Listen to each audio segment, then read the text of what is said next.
Why can't I stop sinning? Let me help you to break the cycle. You see, what it is that when you are not in the word, okay, the flesh begins to increase. When you're in the word, the spirit increases. So what you'll find is that when you're not in prayer and you're not doing the spiritual basics, you'll find that your resisting or your power to resist sin starts to go down, okay?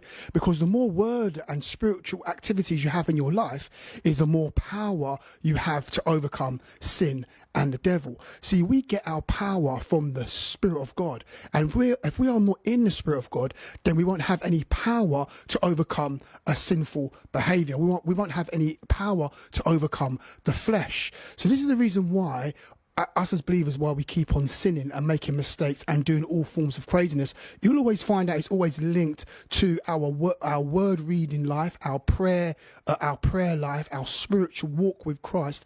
You'll find out it's linked to that. So unless you're in God's presence, is the more sin is going to increase, or the more sinful behavior, sinful mindset, demonic onslaught upon your mind will continue to increase the less you're in the word. But the more spiritual you are, is the less these things will begin to have a hold, or the less these things will have a hold over you and over your life. This is the reason why your spiritual life is under consistent attack from the enemy, because the enemy knows that if he can sever you from the Spirit of God, from the power of God, from the presence of God, then from the purposes of God, then what happens is that your life starts going downhill, because sin starts to increase and your power and your strength inside you to resist it's non-existent. You can't do it. So we can't stop sinning unless we're in the presence of God, unless we're following the Spirit. If you're not following the Spirit, you won't have the power or the strength to be able to resist the devil or be able to, stop sinning. So today,